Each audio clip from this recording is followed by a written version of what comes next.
কোনো বিয়েবাড়ি বা অনুষ্ঠানে যাওয়ার আগে যারা প্রায়ই বরের কাছে বকা খাও তাদের জন্য এই ভিডিওটা হবে খুব হেল্পফুল। দেখতে থাকো পরপর। এটা ছিল আমার 10 মিনিটের মেকআপ। আমরা কোনো অনুষ্ঠানে যাওয়ার আগে মেয়েরা প্রায়ই বকা খেতে থাকি যে তোমরা 5 মিনিটে রেডি হতে পারো না, 10 মিনিটে রেডি হতে পারো না। কিন্তু এই বরদের কে বোঝাবে যে সাজতেও একটু টাইম লাগে বাবা, সেটা বেশি হোক বা কম। কিন্তু সিম্পলের মধ্যে সাজতে গেলে এই ভিডিওটা তোমাদের জন্য খুবই উপকারী। আমি যেমন বকা থেকে বাঁচার জন্য আমি এইভাবেই এখন বেশিরভাগ সেজে যাই যখন আমি সময় হাতে থাকে না, সময় পাই না। আর আমার আছে 2টো বাচ্চা, সেই জন্য আমার সময়ও লাগে, ওদেরকে রেডি করতেই বেশি টাইম চলে যায়।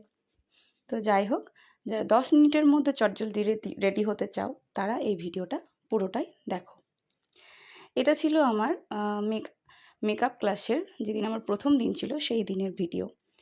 স্টুডেন্টরা চলে আসবে তার আগে আমার হাতে সময় ছিল না, সবে মাত্র স্নান করে আমি এসেছি।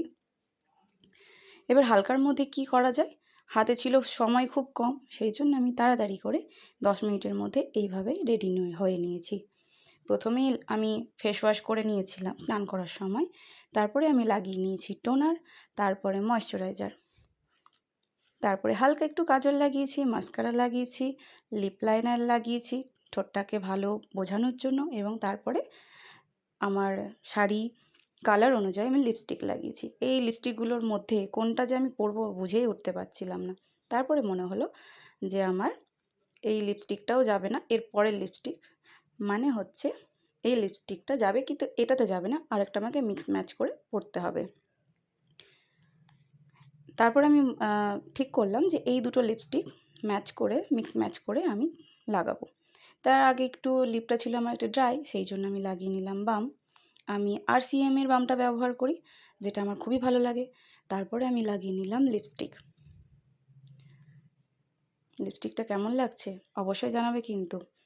আর যারা আমার প্রোডাক্টগুলো দেখছো, জানতে চাইছো যে কী নাম, বুঝতে পারছো না, তারা আমাকে অবশ্যই কমেন্টে জিজ্ঞাসা করো, আমি বলে দেবো, গাইডও করে দেবো। আর যারা স্কুলে যাও, মানে স্কুলে চাকরি করো বা কোনো কর্মসূত্রে কোথাও বাইরে যাও, কাজ করো, তারাও যদি চাও এভাবে সাজতে, তারাও আমাকে মেসেজ করতে পারো। এবং ছেলেরাও যদি চাও যে আমি মেকআপ করব না কিন্তু কিভাবে স্কিনটাকে আমি ভালো দেখাবো, তারাও কিন্তু আমাকে মেসেজ করতে পারো। আমি কিছু প্রোডাক্টের নাম বলে দিব, বা সেই অনুযায়ী আমি বলে দেবো। তোমাদের স্কিনটা অবশ্য দেখতে হবে, তো সেটা পরের ব্যাপার। আমি তোমাদেরকে বলে দেবো, তোমরা সেগুলো ইউজ করো, দেখবে খুব সুন্দর লাগবে। আর সবশেষে আমি সিঁদুর পরে নিলাম। আমি হাত দিয়েই বেশি সিঁদুর পরি, আমার সেই হাত দিয়ে সিঁদুর পরতে খুবই ভালো লাগে। আমার মনে হয় সিঁদুরটা ঠিকঠাক পরা হলো। তারপরে সিঁদুর পরে আমি মেকআপটা কমপ্লিট করলাম। আমি হালকার উপরেই সেজেছিলাম, কম্প্যাক্ট ব্যবহার করেছি, ফাউন্ডেশন কিন্তু ব্যবহার করিনি। কেমন লাগছে দেখো। টাটা বাই বাই, দেখা হবে পরের ভিডিওতে।